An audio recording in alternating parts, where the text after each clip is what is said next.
The soul of man.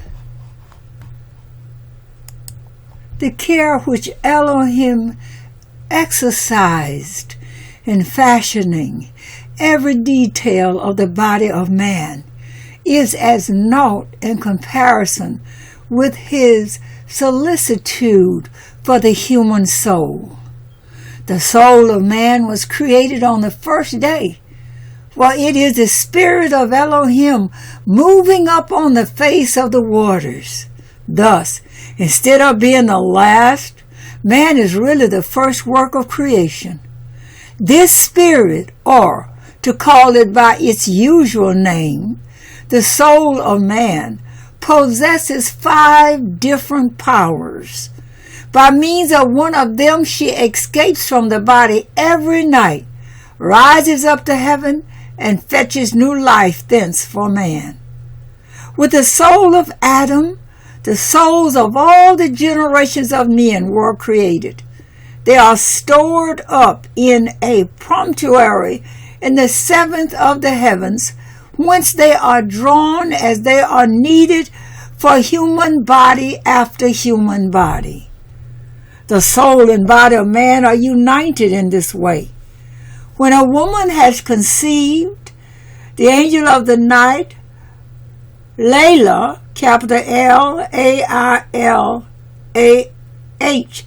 carries the sperm before Elohim, and Elohim decrees what manner of human being shall become of it, whether it shall be male or female, strong or weak, rich or poor, beautiful or ugly, long or short, fat or thin, and what all its other qualities shall be.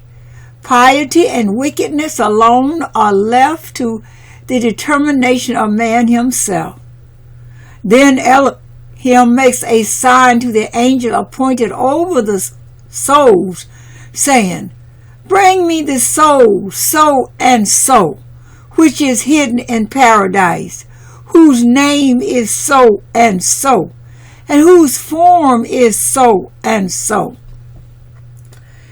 The angel brings the designated soul, and she bows down when she appears in the presence of Elohim, and prostrates herself before him. At that moment, Elohim issues the command, "Enter this sperm." The soul opens her mouth and pleads, "O Yahuwah of the world, I am well pleased with the world in which I have been living since the day on which thou didst call me into being. Why dost thou now desire to have me enter this impure sperm? I who am holy and pure, and a part of thy glory." Elohim consoles her. "The world which I shall cause thee to enter is better than the world in which thou hast lived hitherto, and when I created thee, it was only for this purpose." The soul is then forced to enter the sperm against her will, and the angel carries her back to the womb of the mother. 2 angels are detailed to watch that she shall not leave it nor drop out of it, and a light is set above her, whereby the soul can see from one end of the world to the other. In the morning, an angel carries her to paradise and shows her the righteous who sit there in their glory, with crowns upon their heads. The angel then says to the soul, "Dost thou know who these are?" She replies in the negative.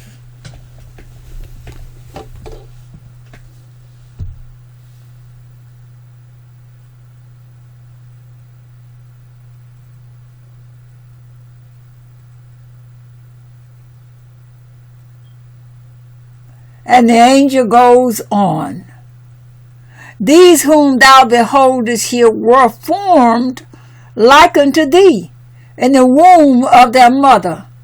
When they came into the world, they observed Yahuwah's Torah and his commandments.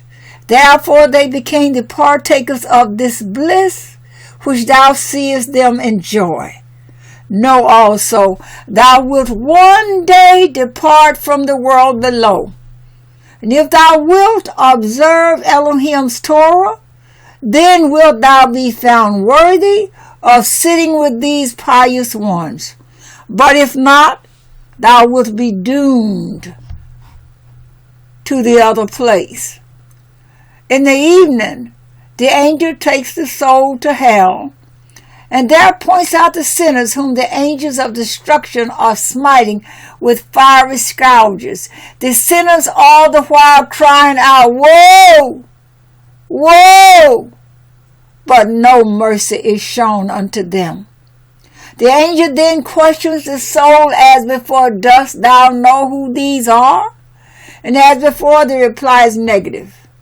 The angel continues, These who are consumed with fire were created like unto thee. When they were put into the world, they did not observe Elohim's Torah and his commandments. Therefore have they come to this disgrace which thou seest them suffer. Know, thy destiny is also to depart from the world. Be just therefore, and not wicked, that thou mayest gain the future world. Between morning and evening the angel carries the soul around and shows her where she will live and where she will die, and the place where she will bury it. And he takes her through the whole world and points out the just and the sinners and all things. In the evening he replaces her in the womb of her mother, and there she remains for 9 months. When the time arrives for her to emerge from the womb into the open world, the same angel addresses the soul. The time has come for thee to go abroad into the open world. The soul demurred, Why dost thou want to make me go forth into the open world? The angel replies, Know that as thou wert formed against thy will, so now thou wilt be born against thy will, and against thy will thou shalt die, and against thy will thou shalt give account of thyself before the King of Kings, the Holy One. Blessed be he. But the soul is reluctant to leave her place. Then the angel Philips the baby on the nose, extinguishes the light at his head, and brings him forth into the world against his will. Immediately the child forgets all his soul has seen and learnt, and he comes into the world crying, for he loses a place of shelter and security and rest. When the time arrives for man to quit this world, the same angel appears and asks him, Dost thou recognize me? And man replies, Yes, but why dost thou come to me today, and thou didst come on no other day? The angel says, To take thee away from the world, for the time of thy departure has arrived. Then man falls to weeping, and his voice penetrates to all the ends of the world, yet no creature hears his voice, except the cock alone. Man remonstrates with the angel. From 2 worlds thou didst take me, and into this world thou didst bring me. But the angel reminds him, Did I not tell thee that thou wert formed against thy will, and thou wouldest be born against thy will, and against thy will thou wouldst die, and against thy will thou wilt have to give account and reckoning of thyself before the Holy One. Blessed be he.